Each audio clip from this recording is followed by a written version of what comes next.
बिस्मिल्लाहिर्रहमानिर्रहीम। अस्सलामुअलैकुम। Welcome to student physics.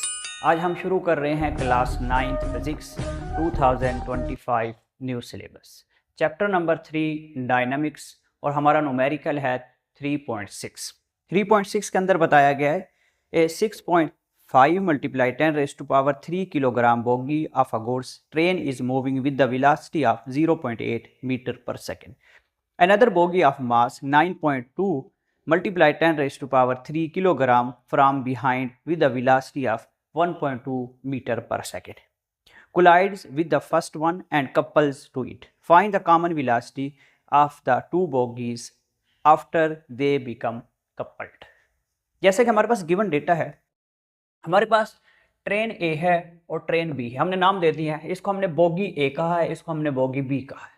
इसका मास 6.5 मल्टीप्लाई 10⁻³ है, 9.2 10⁻³ किलोग्राम है। ये आगे की तरफ मूव कर रही है और इसके बैक साइड से ये आ रही है जिसका मास है 9.2 10⁻³ किलोग्राम और उसकी वेलोसिटी 1.2 है। बोगी ए यहाँ पे मूव कर रही है और जो बोगी बी है उसकी यहाँ इस जगह पे मौजूद है, लेकिन इसकी वेलोसिटी ज़्यादा है, इसकी वेलोसिटी कम है। दोनों पैरेलल डायरेक्शन के अंदर मूव कर रही हैं। तो कुछ देर के बाद बोगी ए को बोगी बी आके मीट करती है, मिल जाती है, कपल करती है। तो उस वक्त दोनों एक ही वेलोसिटी के साथ आगे की तरफ मूव करते हैं। उनकी हमने कॉमन वेलोसिटी बतानी है, आपस में टकराते नहीं हैं, बल्कि दोनों पैरेलल तरीके से बोगी ए और बोगी बी इस तरीके से कॉमन वेलोसिटी के साथ पैरेलल डायरेक्शन में आगे की तरफ मूव करते हैं। उनकी हमने कॉमन वेलोसिटी फाइंड करनी है। तो according to law of conservation of momentum, m1 v1 plus m2 v2 is equal to m1 v1 prime plus m2 v2 prime. तो हम इसको कैलकुलेट करते हैं। जैसा कि हम जानते हैं v1 prime is equal to v2 prime is equal to v। जैसे ही दोनों कपल करते हैं, दोनों मीट करते हैं, तो दोनों की वेलोसिटी सेम हो जाती है, कॉमन वेलोसिटी के साथ आगे की तरफ मूव करते हैं। m1 plus m1 v1 plus m2 v2 is equal to m1 v plus m2 v। यहाँ से हम v कॉमन ले लेते हैं। तो हम यहाँ पे डेटा पुट करते हैं। m1 की वैल्यू 6.5 मल्टीप्लाई 10⁻³ v1 0.8 है, m2 9.2 मल्टीप्लाई 10⁻³ और v2 1.2 है। सेम इसी तरह कॉमन वेलोसिटी v है, मास m1 और मास m2 की वैल्यू पुट करते हैं। दोनों वैल्यू 6.5 और 0.8 मल्टीप्लाई होते हैं तो 5.2 मल्टीप्लाई 10⁻³ आएगा। 9.2 मल्टीप्लाई 1.2 दोनों मल्टीप्लाई होंगे तो 11.04 मल्टीप्लाई 10⁻³ आएगा। सेम इसी तरह 6.5 और 9.2 दोनों जमा हो जाएंगे क्योंकि दोनों का जो एक्सपोनेंट है वो सेम है, हम जमा कर सकते हैं। तो 15.7 मल्टीप्लाई 10⁻³ आएगा।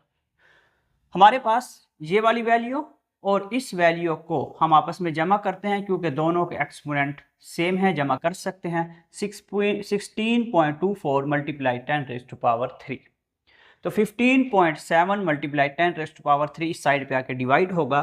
तो हमारे पास दोनों की जो कॉमन वेलोसिटी आएगी 1.03 मीटर पर सेकंड। दोनों कपल होंगे और दोनों सेम वेलोसिटी के साथ मूव करेंगे। हमारा नेक्स्ट न्यूमेरिकल है 3.7।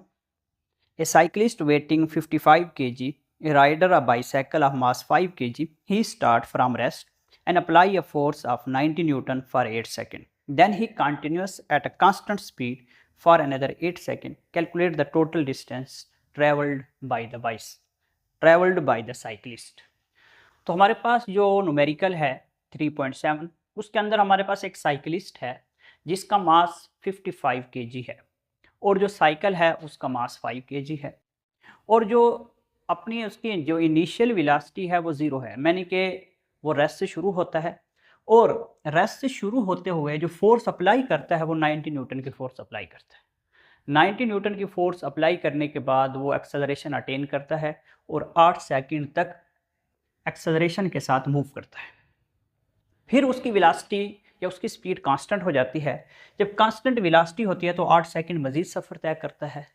इस 8 सेकंड के दौरान और इस 8 सेकंड के दौरान जो डिस्टेंस वो तय करता है वो डिस्टेंस हमने फाइंड करना है। इसको हम दो पार्ट्स के अंदर डिवाइड किया हमने सवाल को। पहले हम second equation of motion use करेंगे क्योंकि हमने डिस्टेंस फाइंड करना है। थर्ड इक्वेशन ऑफ मोशन भी यूज़ हो सकती है अब, लेकिन वो कॉम्प्लिकेशंस में चले जाएंगे क्योंकि 2as = vf² माइनस vi²। हमने एक्सेलरेशन फाइंड करना होगा, फाइनल वेलोसिटी मालूम करनी होगी। हम सिंपल नोटेशन की तरफ जाएंगे, यानी कि सिंपल मेथड की तरफ जाएंगे ताकि हम न्यूमेरिकल को ईजिली सॉल्व कर सकें। तो यहाँ पे हमने एक्सेलरेशन फाइंड करना है, तो हम पहले लिखेंगे F = ma। तो हमारे पास फोर्स 90 न्यूटन है, मास हमारा 60 है, एक्सेलरेशन हमने फाइंड करना है 90 डिवाइडिंग बाई 60 इंटू a। तो हमारे पास एक्सेलरेशन आ जाएगा 1.5 metre per second square. Acceleration की वैल्यू पुट करेंगे इक्वेशन नंबर 1 में, जहाँ से हम डिस्टेंस हासिल कर सकते हैं, और ये डिस्टेंस s1 होगा। s1 = vit half at²। vi हमारा 0 है, तो टाइम 8 के साथ मल्टीप्लाई होकर ये 0 हो जाएगी टर्म। 1/2 एक्सेलरेशन 1.5 है और टाइम हमारे पास 8 का स्क्वायर है। s1 = 1/2 1.5 into 64। जैसे हम इसको कैलकुलेट करते हैं तो हमारा जो आंसर आता है 48 मीटर। मज़ीद हम आगे की तरफ बढ़ते हैं, हमने S2 फाइंड करना है। अब जिस वक्त हमने S2 फाइंड करना है तो हम ये वाली वेलोसिटी अगर पुट करें तो हमारे पास डिस्टेंस 0 हो जाएगा, और उसने कह दिया है कि टाइम ड्यूरिंग कांस्टेंट वेलोसिटी के साथ मूव करता है, यानी कि इस एक्सेलरेशन को इस्तेमाल करते हुए हम वेलोसिटी फाइंड करेंगे। वेलोसिटी मालूम करने के बाद यहाँ पे वेलोसिटी की वैल्यू पुट होगी, S2 हमारे पास आ जाएगा। तो इस इक्वेशन को हम नाम दे देते हैं इक्वेशन नंबर 2। तो हमारे पास v मालूम करने के लिए हम इक्वेशन यूज करेंगे first equation of motion.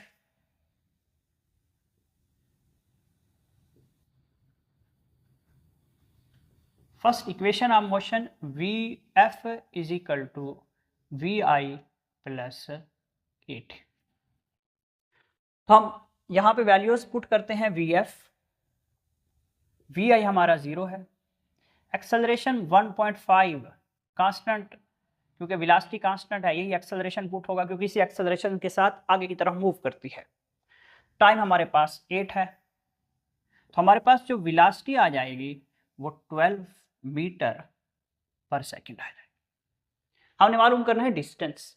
Distance के अंदर ये वाली वेलोसिटी यहाँ पे हम पुट करेंगे s = v × t, t2 put करेंगे 12 इंटू 8 सेकेंड है, तो हमारे पास S2 आ जाएगा 96 मीटर।